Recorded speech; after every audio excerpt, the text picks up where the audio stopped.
Ngayong araw nga ay dumating na ang bill ng kuryente. Ito na nga yung pinakakinatatakutan ng marami. Kasi nga lahat nga naman talaga ay tumaas. Sana naman ang sahod namin dito kay Facebook ay tumaas din. At ganap muna tayo ng isang mabuting kapitbahay. Tulungan na natin na magdala ng mga bill ng kuryente dahil yung iba nga ay hindi pa niya kilala. At dyan ko na nga lamang iniwan. At pagkatapos ko nga dito mga kapitbahay ko ay magtungo naman tayo sa aming barangay. Dahil itong ang aking bayaw ay may ipacheck sa CCTV. Alam niyo po ba, napakalaking tulong na meron tayong CCTV dito sa ating barangay. Lahat nga ng kanto dito sa amin sa barangay ay meron ngang nakalagay na CCTV. Lalo na nga sa mga lugar na minsan madilim at hindi dinadaanan ng tao. Lahat nga yan ay gumagana mga kapitbahay ko. Kahit yung mga chismosa dyan sa kanto ay kitang-kita sa CCTV.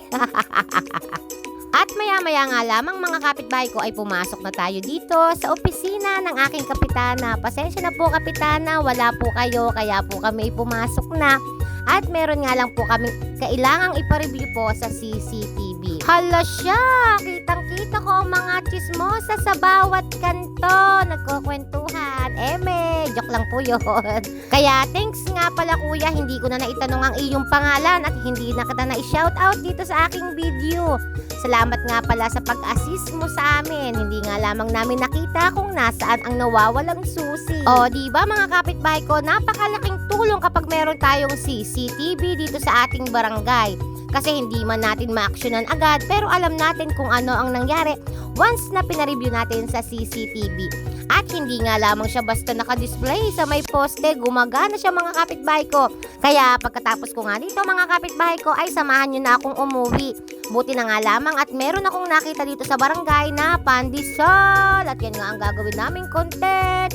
At yan nga palang content na yan ay ipopost ko sa aming kapitbahay vlog. Ayan, sana po ay suportahan nyo ang kapitbahay vlog. Siya po ay kumikita na. At nagtsatsaga nga kami ng nanay ko dahil kahit mahina ang kita, at least kumikita ang ating mga post sa kapitbahay vlog. At pagkatapos ko nga gumawa ng content mga kapitbahay ko, ay ako ay naligo na. Ay siya, pasensya na kayo sa aking zipper sa likod at hindi ko na pala naisiper. At yan nga mga kapitbahay ko, maglalabas sana ako pero meron palang kulang. Kaya sabi ko bukas na lamang ulit.